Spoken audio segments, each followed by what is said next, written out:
በመሬትና በሰማይ መካከል መሰቀሉ ለቀድሶ ፍጥረት አየር ይላል። ሁለተኛው በአየር ላይ ያሉ ፍጥረታትን ለመቀደስ ለጣዖት በሚሰዋበት መስዋዕት የረከሰውን በጢሱ የረከሰውን ፍጥረት ለመቀደስ ከሰማይ ዝቅ ብሎ ከምድር ከፍ ብሎ ተሰቀለ። ሌላው አጋንንት ያሉ በአየር ነውና በአየር ያሉ አጋንንትን ድል ይነሳልን። ከምድር ከፍ ብሎ ከሰማይ ዝቅ ብሎ ተሰቀለ። ሌላው እምከመተል አልኩ ምድር እስብ ኩሎ ሀቤ በመስቀል በተሰቀሉ ጊዜ ከምድር ከፍ ብዬ በተሰቀሉ ጊዜ በእኔ ያመነውን ሁሉ በደሜ ዋጅቼ በደሜ ገዝቼ በወርቅ ሳይሆን በደሜ ገዝቼ በክብር ወደ እኔ አቀርበዋለሁ ለማለት ከምድር ከፍ ብሎ ከሰማይ ዝቅ ብሎ ተሰቀለ። ይህን የምናስታውስበት ዕለት ነው። ይህን ካል መጀመሪያ ወደ አነሳነው ርዕስ ልመልሳችሁ። ትንቢተ ሐጌ ምዕራፍ 2 ቁጥር 9 ላይ ከፊተኛው ይልቅ የሁለተኛው ቤት ክብር ይበልጣል ወደሚለው ልውሰዳችሁ። ሐጌ ማለት በዓላዊ ማለት ነው። በበዓል ቀን ተወልዷልና ሐጌ የሚል ስም ሰጡት ወላጆቹ። ሐጌ ነብይ ሆኖ እግዚአብሔርን ሲያገለግል የነበረ ታላቅ ሰው ነው። እግዚአብሔር መርጦት ማለት ነው። ያልተመረጠ ሰው የለም። ለነብይነት ባይመረጥም እንደ አቅሙ ያገለግል ዘንድ ሁሉ ተመርጧል። ሁሉ እንደተመረጠ የምናየው በማቴዎስ ወንጌል ምዕራፍ 25 ላይ ስናነብ የምናገኘው ታሪክ አለ። ቁጥር 14 ጀምረን ስናነብ ማለት ነው። አንድ ባለጸጋ እንደነበረ ይነገረናል። ለዚያ ባለጸጋም 3 ሰዎች እንደነበሩት 3 አሽከሮች እንደነበሩት ለሶስቱ ሁሉ እንደ አቅማቸው መክሊት ሰጣቸው ነው የሚለው። ያ የመክሊት ልዩነት ነው እንጂ ሁሉም ተሹሟል፣ ሁሉም ተጠርቷል። ሰው በተጠራበት መኖር ግድ ነው። አሁን ጸጋን ፈልጎ የማግኘት ችግር እንጂ ያልተሾመ ፍጥረት የለም። ታዲያ ያ ማለት ምን ማለት ነው? መክሊት ያረባ ዘንድ ከእግዚአብሔር ዘንድ ተበድሯል ማለት ነው። ኃጢአተኛ ላይከፍል ይበደራል፣ ጻድቅ ሰው ግን ሊከፍል ይበደራል። ይትሬቅ ኃጥእ ወይፈዲ ጻድቅ ሰው ላይከፍል ኃጥእ ሰው ላይከፍል ይበደራል ይላል። አሁን እኛ እንከፍል ዘንድ ተበድረናል፣ ግን መክፈል አቅቶናል። መክፈል ይህ ማለት ያልታድግ እግዚአብሔር ጸጋ ላይ ጸጋ በጸጋ ላይ ጸጋ እየጨመረ ይሰጠናል። ግን ያን ጸጋ ፈልጎ ማግኘት ስላቃተን እንጂ አገልጋይ ያልሆነ ሰው የለም። ምእመን በምእመንነቱ ማገልገል ግድ ነው። አሁን የምናየው ነገር አለ ባነሳነው ርዕስ ላይ ማለት ነው። ካህኑ በክህነቱ፣ ዲያቆኑ በዲቁናው፣ በአገልግሎት ሁሉም አንድ ይሆን ዘንድ ግድ ነው። እስቲ ሐጌ ዋና ስራው ሕዝቡ ለእግዚአብሔር ነገር ቅድሚያ እንዲሰጥ ማሳሰብ ነው።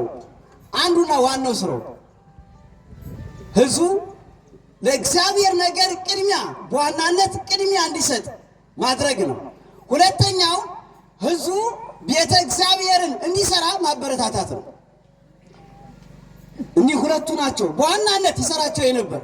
በዋናነት ሐጌ መላልሶ ሲያስተምር የነበረ ቤቴን ስሩ ብሏል እግዚአብሔር እያለ ከእግዚአብሔር ዘንድ ተልኮ እየመጣ ለሕዝቡ ያስተምር ነበር። ሐጌ በኋላ ሕዝቡ እንዳስተማራቸው አደረጉ፣ ቤቱንም ሰሩ።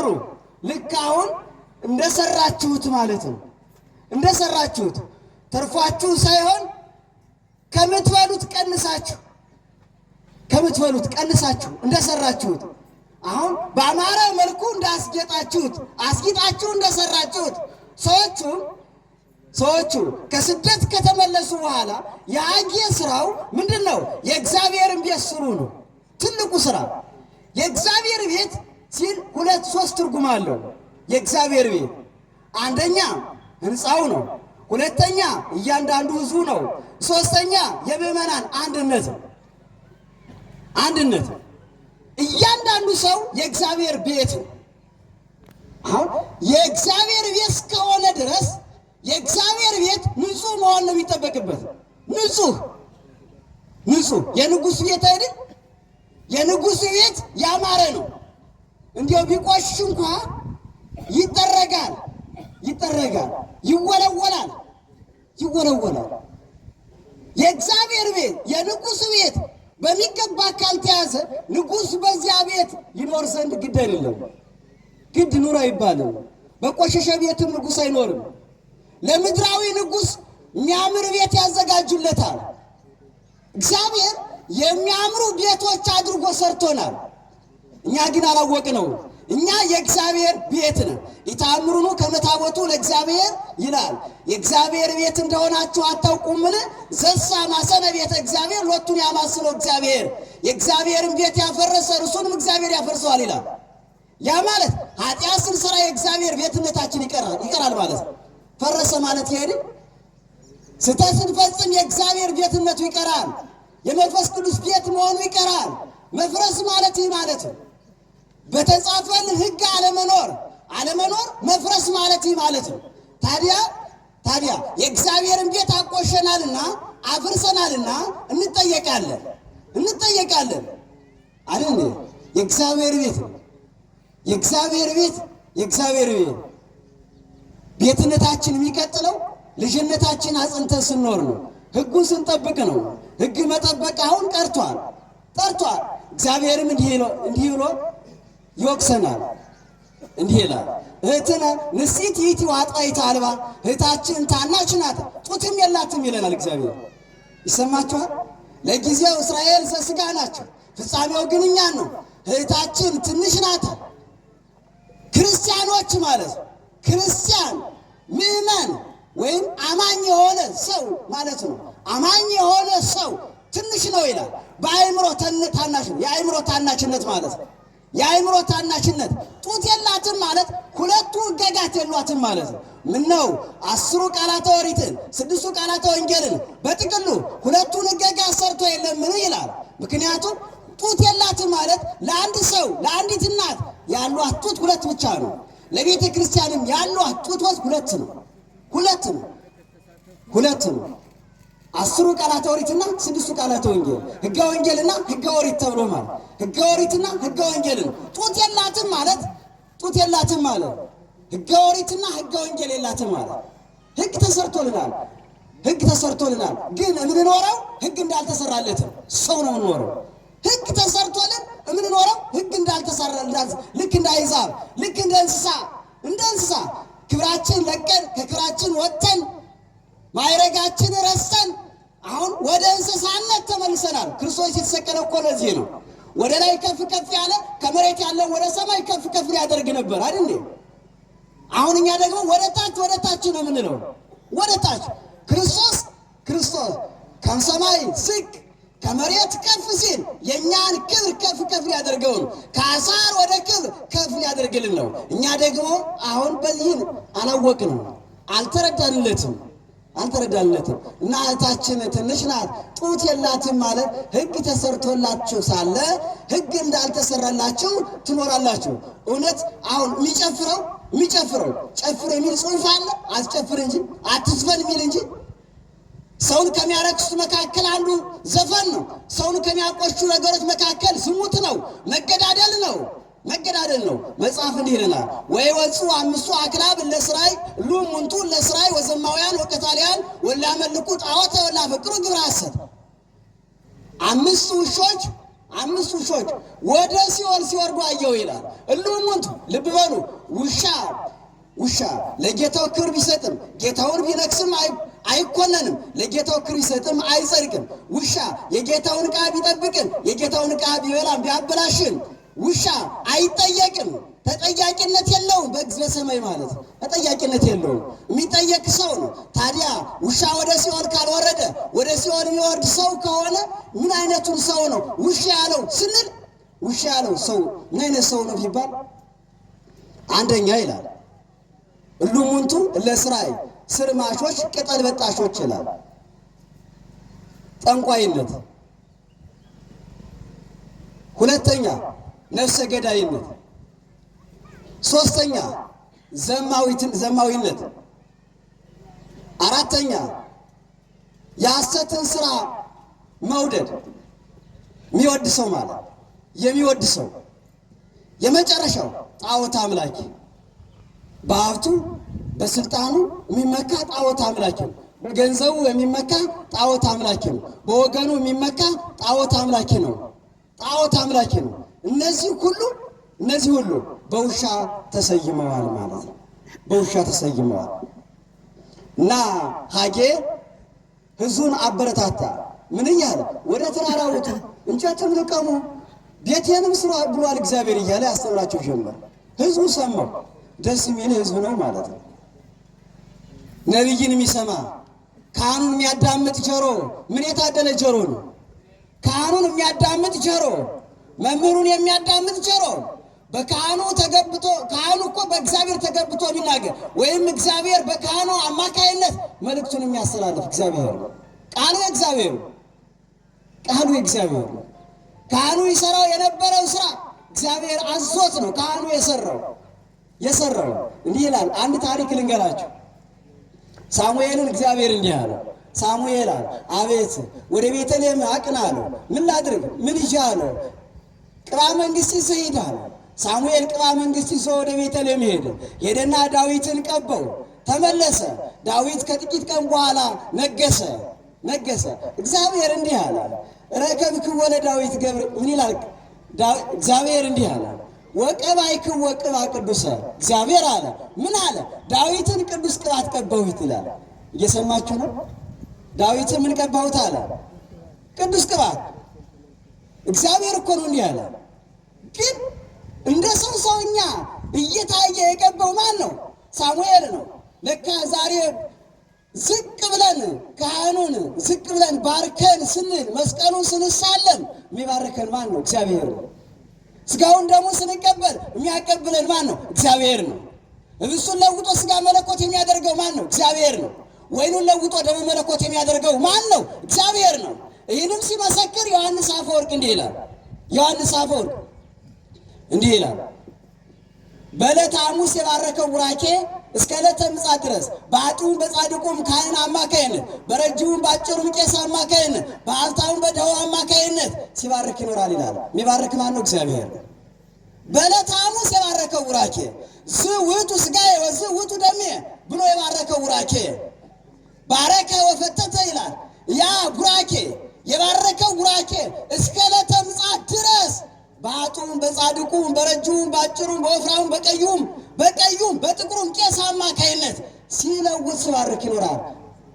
አንድ ጊዜ ተናገረው። ለምሳሌ ይላል፣ ለምሳሌ በዕለተ ፍጥረት ብዙ ወተባዙ ወምልኡ ለምድር፣ ብዙ ተባዙ ምድርን ምሏት ብሎ የተናገረው ቃል እስከ ዕለተ ምጽአት ድረስ አንድን ፍጥረት ከአንዱ ፍጥረት ሲያስገኝ ይኖራል ይላል።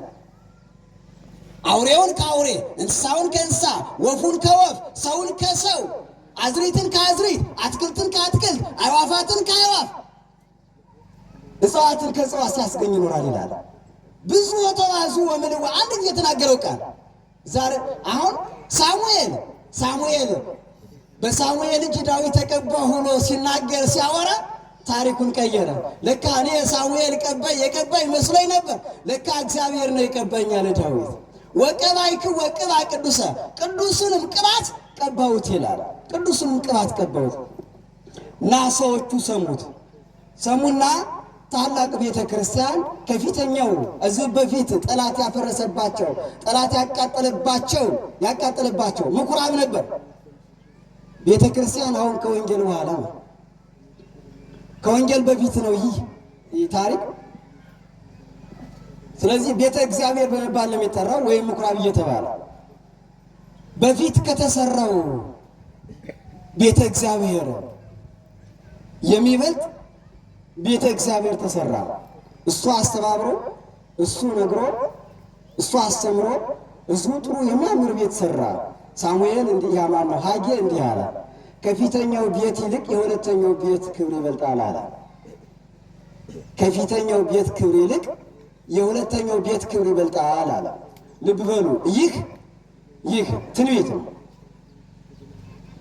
የፊተኛው ቤት የተባለ ደብተራ ኦሪት ምኩራበ ሰሎሞን ነው። የፊተኛ ቤት የተባለ ምኩራበ ሰሎሞን እነ ዘሩባቤል የሰሩት ነው። የፊተኛው ቤት የተባለ ወደ ወርቁ ስንሄድ ማለት የኋላኛው ቤት ማለት በወንጌል የታነጸችው ቤት የእግዚአብሔር ቤት ማለት የእግዚአብሔር ቤት ከዛኛው ይህኛው ቤት ይበልጣል። ቤተ ክርስቲያን ትበልጣለች። ከደብተራ ኦሪት ቤተ ክርስቲያን ትበልጣለች። ደብተራ ኦሪት ክብር አልነበራትም ማለት አይደለም፣ ክብር ነበራት። ሰውም ይከብር ነበረ። እዚያ ሄዶ እንዲህ ብሎታል ሙሴ አለው። አቤት አለ። ቅዱስ ቅባት አንሳ አለው። እሺ ይሻለው አለ። ሂድ አለው። ወደ የት? ወደ ደብተራ ኦሪት ሂድ አለው። ሄደ።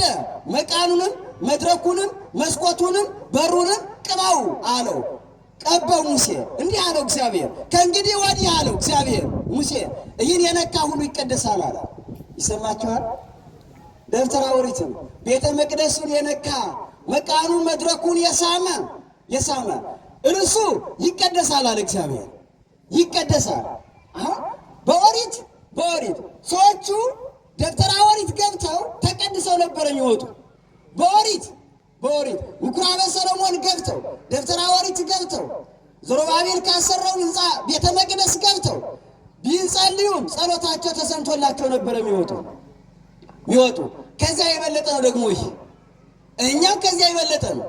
በዚያ የጸለዩ ሁሉ ገነት አይገቡም፣ በወቅቱ ገነት አይገቡም።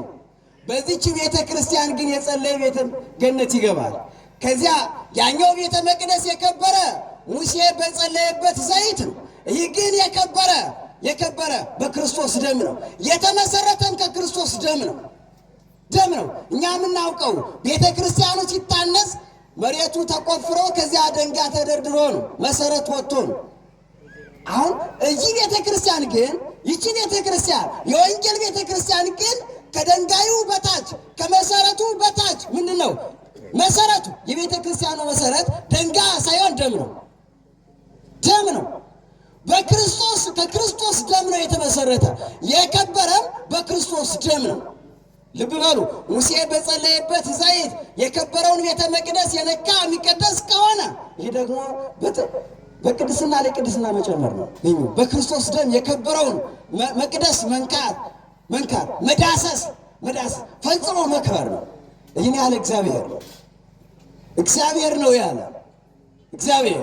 ሰዎቹ የአምልኮት ቤት ኖራቸው ይችል ይሆናል፣ ግን የተቀደሰ አይደለም። የተቀደሰ አንዷችሁ ብቻ ናት። ቤተ ክርስቲያን አንዲት ናትና አንዲት ቤተ ክርስቲያን የተቀደሰችው ሰዎቹ የሚያመልኩበት የሚሰግዱበት አለን የሚሉት ቤት የሚያምር ሕንፃ ሊኖር ይችል ይሆናል። እናንተ ከሰራችሁት ካነጻችሁት ቤት የበለጠ የሚያምር ሕንፃ ሊኖር ይችል ይሆናል። እንደ ስጋ ሲታይ ግን አይቀድስም። ግን ሰው ይጸልይ ጸሎቱ አይሰማበትም፣ አይባረክበትም፣ ልጅነት አይሰጥበትም። ቤታቸው ከእግዚአብሔር ቤት የተለየ ነው። የክርስቲያኖቹ ቤት ከሌሎቹ ቤት የተለየ ነው። የኤልያስ ልብስ ከሰዎቹ ልብስ የተለየ እንደሆነ የሙሴ ብትር ከሌሎቹ ሰዎች ብትር የተለየች እንደሆነች ብዙ ሰዎች ብትር ይዘዋል። ጣናን ከፍለው መሻገር አይችሉም። አባይን ከፍለው መሻገር አይችሉም። እንደ ሙሴ ብትር የያዘ ሁሉ ባሕር ከፍሎ መሻገር አይችልም። የሙሴ ብትር ግን ከሌሎች ሰዎች የተለየች እስከሆነች ድረስ ባሕር ከፍላ ሙሴን አሻገረች። የኤልያስ ልብስ ከሌሎች ሰዎች የተለየ እስከሆነች ድረስ የዮርዳኖስን ባሕር ኤልያስና ደቀ መዝሙሩ ኤልሳዕ ተሻገሩባት። የቅዱሳን የሆነውና የኛ የሆነው ልዩነት አለው። እኛም ሰው እነሱም ሰው ሲሉ ሰዎቹ ሲያወሩ እንሰማለን። ግን ልዩነት አለ።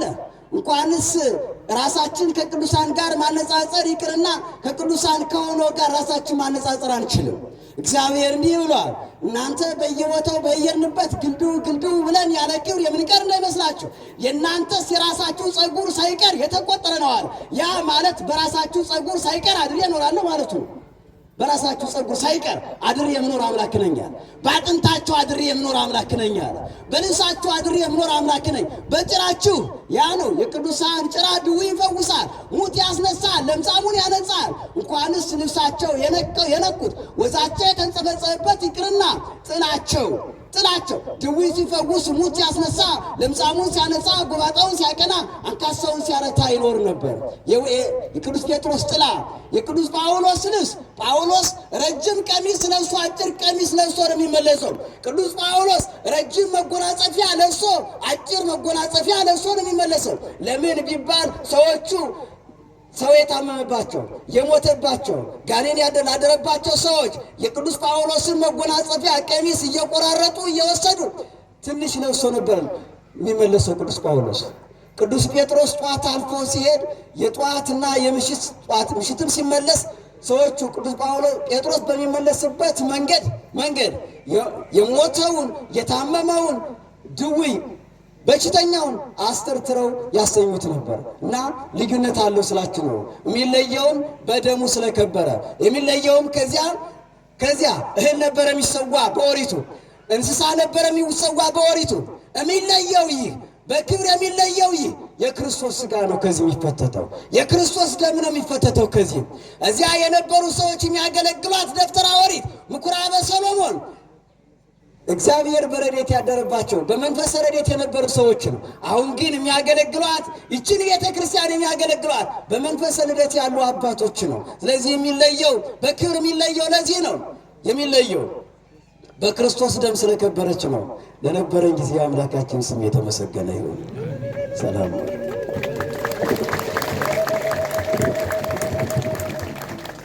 ለመምህራችን ቃለ ሕይወትን ያሰማልን። በድጋሚ እግዚአብሔርን አመስግኑ ብላችሁ አራንሳል አንዴ ጭራይ ለእውነት